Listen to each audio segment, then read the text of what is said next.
Hey everyone, Rather Incoherent here, back with more Rome Total War Remastered. Today we're going to be starting our campaign as Germania, according to the poll that you lot have been voting in. We're going to be playing with all of the standard stuff that I use, very hard campaign settings, no battle time limit. For rebalance settings, I have huge unit size. I've turned off population cost rebalancing, because I like the mechanic of depopulating your cities. And I've also turned off merchants and trade simply because I found merchants to be largely useless in my first campaign, but I had to watch the AI move them around doing nothing all the time, and it became deeply frustrating. So, without further ado, let's get into it. And unfortunately, I'm just not really interested in watching the opening cutscenes for any of the factions.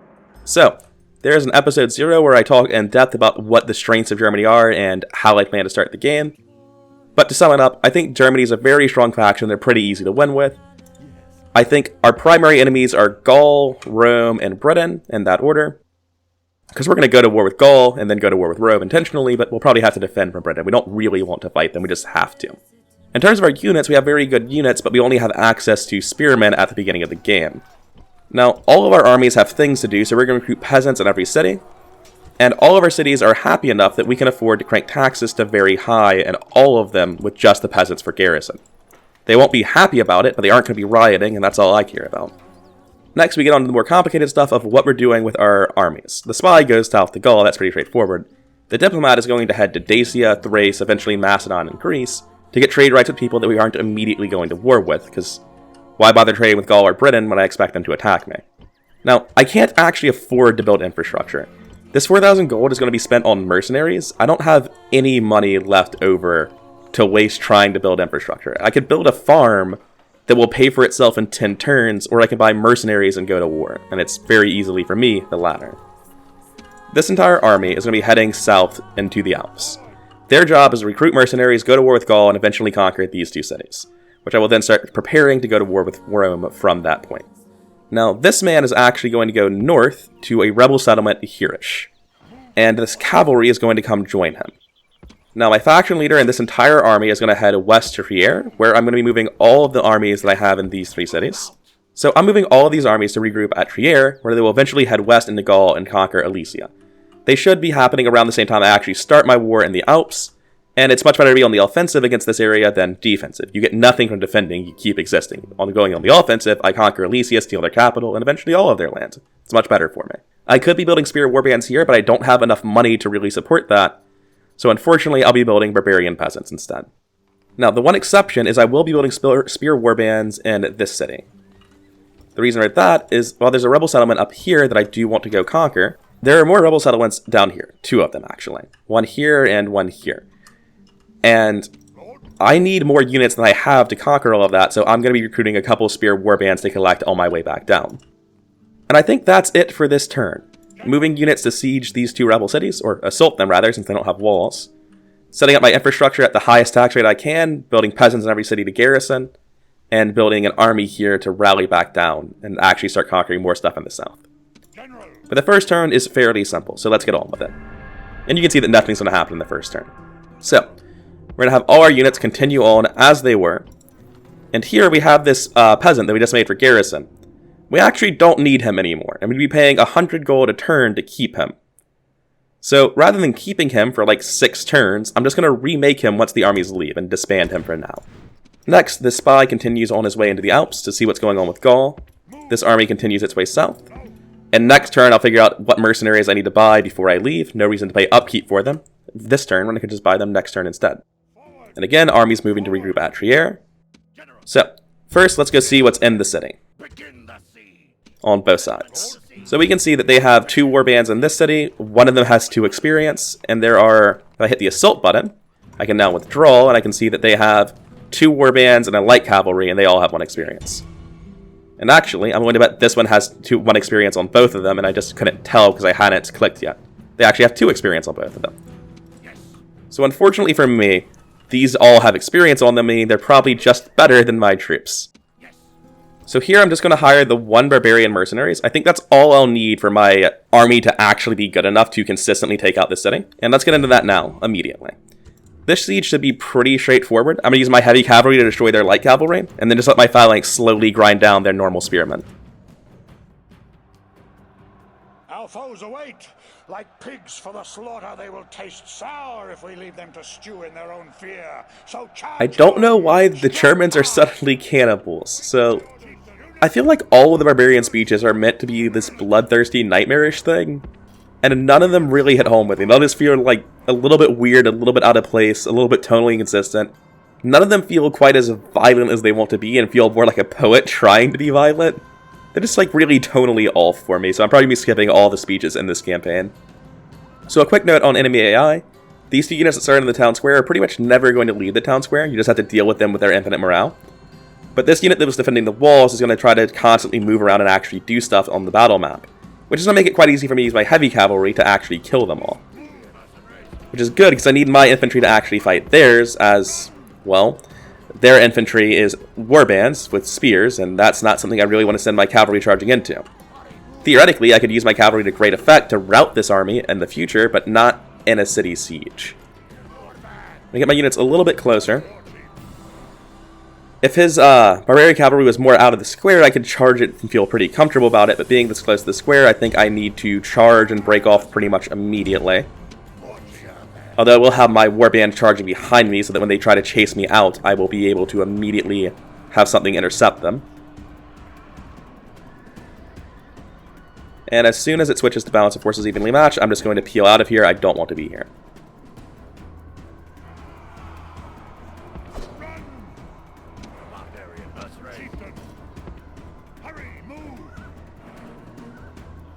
So this is more or less what I want to be seeing, which is spearmen and cavalry versus all of their units. I've unfortunately got in the rest of their warbands as well, so I just have to pull back completely.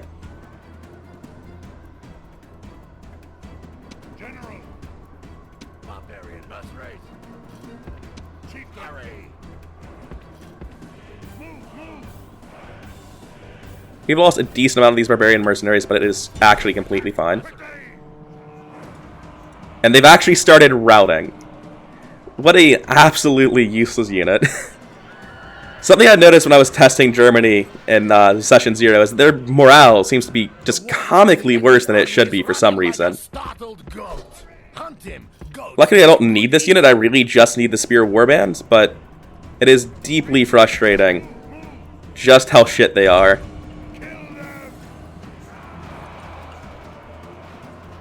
Okay, we actually managed to rally them before they fully routed, which is a good thing. The enemy warlord shows his worth. Nothing. This should be a lot easier keeping these two around. Well, keeping this unit around to help my phalanx. I was quite worried about my phalanx getting flanked and eventually dying, because pretty much this whole battle is on this unit's back, which is never a good place to be.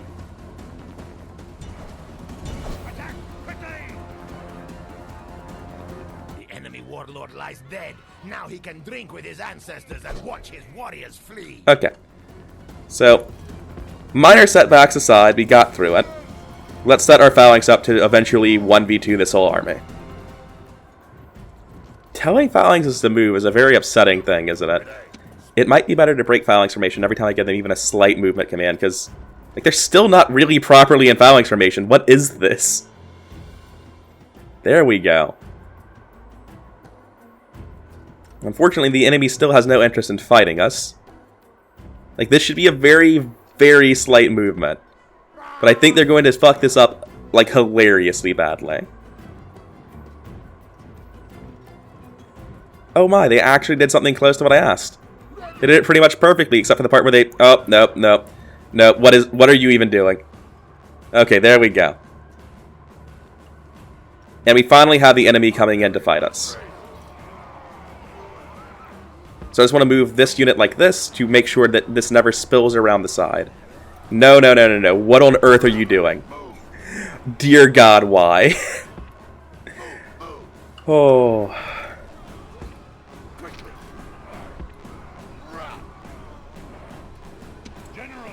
Just want my general right next to them to give them moral support. Your general being in proximity to your units gives them higher morale, which is very important for this. Because as long as this fight keeps happening, I will eventually win. So, time to put it on double speed. And this unit can really do whatever it wants, which is apparently to rout. Hopefully that doesn't chain route the rest of my army. They do seem very determined to kill themselves very slowly. This is the worst route I've ever seen. This is some fantastic pathfinding.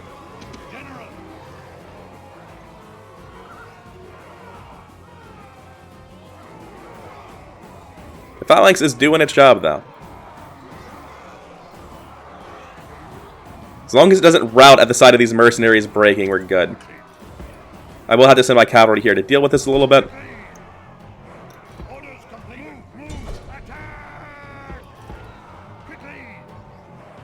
Alright, victory still seems certain, even though they're getting flanked a bit. And I'm very afraid of losing my general here, but I do think I have to keep sending him in a little bit to clear up what's flowing over the side here. I can't rotate them. Even though I want to, I just don't think I'm allowed to.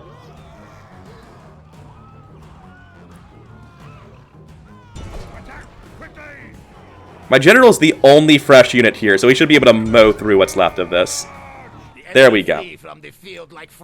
Like, not as smooth as I wanted to do it, but that is acceptable. That's more than acceptable. I feel like it's a lot harder to just cheese through battles without losing basically any units than it used to be. I don't know how much of that's reworked AI or how much of that is just me being worse at the game than I remember being. I'm torn here. I'm not occupying, but I don't know if I should enslave or exterminate. I'm so tight for money that I'm actually just going to exterminate this for money, even though it's a very small amount. Now, they can't even recruit peasants, so that destroyed mercenary unit is now the garrison, which, against all odds, they're actually okay with. And if I make a shrine, I can put it to very high, but rather than doing that, I will just leave the tax rate at high and not spend money on the shrine. This is going to move down, where I will eventually get much more spearmen, and hopefully the army that leaves will be much better the second time around. Now, on to the second siege. We're just dealing with 2 warbands that have high stats. We have 2 units of cavalry right now, which is not what I want for this. Barbarian mercenaries are quite terrible, but cavalry is even worse for this. Oh, and I'm actually already in their land. So, I'm just forced to pick from what I have here, which means I'm going to be taking these barbarians. Although I may as well get up to the fight so that they have more movement before I hire them. Theoretically, this should be easy to win, but I don't feel like it's going to be. I'd feel a lot better about this fight if it weren't for the experienced chevrons on the enemy units, but at least mine have inexplicable starting chevrons too, so let's get into it. Let's hope this works. I think I'm going to be skipping all of the pre-battle videos for Germany just because they really don't sit well with me. They don't inspire me, they don't make me laugh, they just all feel tonally inconsistent and weird. Now, what I'm going to be doing for this battle is, I realized fighting that last battle just how important fatigue was, and that I could be doing a much better job of manipulating it. Specifically, I'm going to be running these people in a circle around the town square literally forever until they switch to exhausted, then charge them with my general while they're out of the town square and can be ran down, to kill them, break them, run them down. But before I try any of that, I do want to try, see if I can actually lure them into this army. Because I know they'll run in a circle after me. I want to see if I can just, like, get them to come out near this army they just retreated from. It's looking like no. Yes, no, maybe so. I think they're just war crying. Yeah, they were just doing war cry. And honestly, these people need to leave the city if this does work. Yeah, they're willing to charge down the hill at me. That's step 1. Does this actually work? Can I just make them walk out of the city? I mean, I got caught a little bit, but I'm just going to call that, you know, sweetening the deal and baiting the trap. Yeah, they're still coming.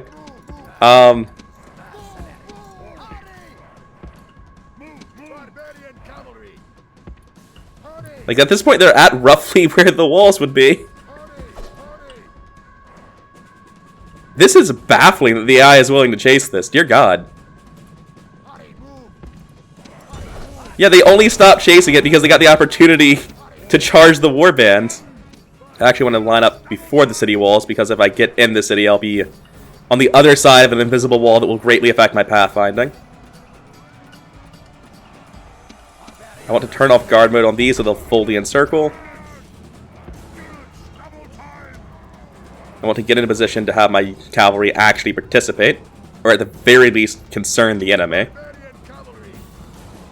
It is very upsetting that this is viewed as balance of forces evenly matched. I've actually reconsidered sending my general into this since Just feels like there's a very good chance he dies randomly. And I'm going to send just these light cav in. I'm at triple speed because they should fucking break. What is happening with that shot? Okay, no, they literally didn't break until the very end. And then they all died. Okay. I'll be back with you once I've encircled the middle and gotten my fatigue back. Okay, so I honestly don't know what Warcry does. I just checked the wiki after I got to Fresh, and it said it temporarily increased the unit's combat powers.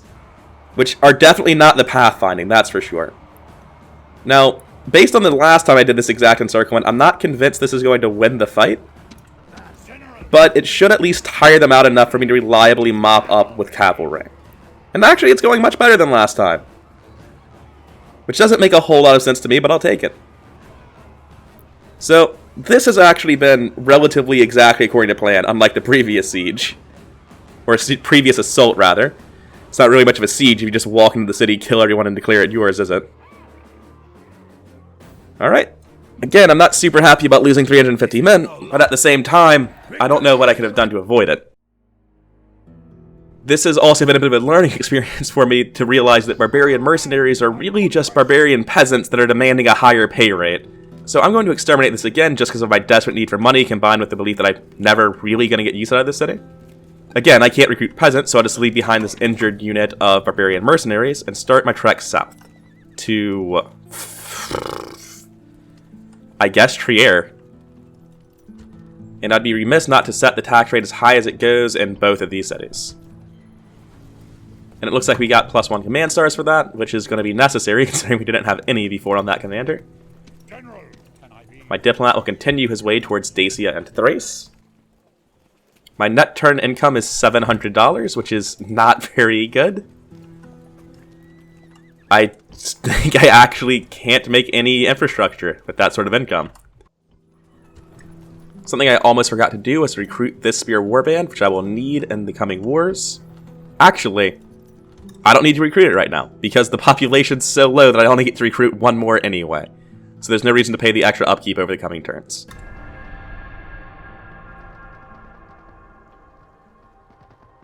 One thing I'm realizing now that's actually quite nice is when I'm watching the enemy turns, I only have to see the stuff that I care about because I'm not seeing what the other Roman factions are doing anymore. And I would really like if you could make this an alliance, which they have absolutely no effort. They have absolutely no interest in an alliance. So, let's see if I can get them to give me, say, $2,000. Not $21,000, that's a bit much. In exchange for a map info trade. A most generous proposal. Holy shit, I can. I thought that was pushing it. 2,000 gold will go a long way for fixing my economy. All of the Roman factions just went to war with Greece, and I'm now the largest faction. Now first, let's get all of our units move in the directions they're supposed to be going. Now, I want to see if this spy can move through the woods and find any Gallic armies just standing around. So I don't know where Gaul's stack is, but the good news is it's definitely not in Mediolanum. The bad news is I have to start buying mercs, and I'll buy anything I can get, so I'm taking this cavalry. And there's nothing else down here. So, I was hoping to find more mercs than this. But luckily, their faction area is in a largely undefended settlement, so it should be fairly easy to take. And I got a mercenary captain, which is great news. I need all the command stars I can get. I wonder if at 6,000 I now have enough gold, thanks to that map deal with Britain, to feel comfortable investing in infrastructure. Actually, let me check the tech tray. I'm about to be really sad. Do berserkers take multiple turns? The Hall of Heroes isn't how you build berserkers. Oh my god, the religious buildings determine things like berserkers. I wasn't expecting that. I wasn't expecting that at all. So I want to make a tier 3 temple if I want to make berserkers. I'm glad I checked the tech tray. Okay. So the population growth temple gives me Screeching Women, which seemed like the worst of the lot. The experience temple gives me Naked Fanatics and Gothic Cavalry, which seems quite good. And the other experience temple, they both do this, but this one gives one less. Okay. So Donar is Berserkers, and Woden is Naked Fanatics and Gothic Cavalry. But I wanted to check originally. Oh man, they take 2 turns to build. Unlike Naked Fanatics, I'm willing to bet. Naked Fanatics also take 2 turns to build. Gothic Cavalry too. Oh, what a disaster. Germania's got all these good units that take 2 turns to build. That's a massive setback for us. I did not realize these weren't barracks units. So a tier 2 stables gets me the Barbarian Noble Cavalry, and it's looking like that's going to be my best bet now. Which is also nice because it means that I won't have to actually worry so much about the reinforcement distance, because I'll be building exclusively cavalry in my homelands. How expensive is this going to be? Dear God. They're actually quite cheap. Only 600 recruit and 160 upkeep. That's like not that much worse than a Hutstade. So I've been debating what infrastructure to build just for a long time now. And I honestly don't know, like at all, what I should be doing. Because the best units I have all take 2 turns to build, which makes them thoroughly not worth it. So I spent a massive amount of time debating what to do with my infrastructure, and I'm just going to build 2 stables for the time being. It feels like going for infantry units isn't that useful, because except for the Spear Warband, which I can already build in most of my cities, they're kind of not that great. And all of the stuff like Berserkers and Naked Fanatics take 2 turns to build and come from religious buildings. So that's not really an option, and things like land clearance take 10 turns to pay for themselves, and the next 10 turns are the most important in the game, so that doesn't check out either. So for now, I'm just building 2 stables in my biggest cities and calling it there for infrastructure. And that'll be it for this turn. Oh! My faction leader just died randomly. Where was he? Which army was he leading? This one. No. Yes. Well, that sucks. Unfortunate. So these armies continue moving to go get something done eventually. Faction leader dies. Who's the new faction leader? The man going to Gaul. That's good at least. Egypt and the Seleucids are at war, and the Brudi are at war with the Greeks. I thought they were already at war with the Greeks, but whatever. Okay, so this turn I'm just going to spy on Mediolanum, which is only a 50% chance of success, but go for it. And I can see that they have 2 units of warbands and a faction heir. There are no more mercs for me to pick up. The gates are not open. Still no more mercs. And we're just going to build some rams now. I was hoping to have picked up a lot more than 1 mercenary so far, but oh well. My spy is improved, and nothing else matters. Now this needs to go into here, get its 1 unit of spearmen retrained, and recruit the last unit of spearmen the town can afford because I've drafted its whole population into the war. And at this point, I'm going to start recruiting spear warbands here. It feels bad, like I have such little population to work with. Even so, I'm going to do it. I'd much rather convert all of these cities into armies and then take new, better cities somewhere else. And I need these armies to conquer Gaul and later on, you know, either Spain or Rome, something. At this point, I am sure that I have enough money that I can afford to make a shrine to Woden to retrain everyone for extra experience, because I couldn't find any mercenaries to hire here, which is not the reason I wanted to have money. But since I do have the money, I will start building land clearance everywhere that's not building currently, which will build me about 60 gold a turn, paying for itself in about 10 turns. And again, these turns are pretty simple right now, except for moving my diplomat. I'm already done. I think Gaul just tried to bribe my city, which is rather funny. Okay. I think Dacia is, like, right here.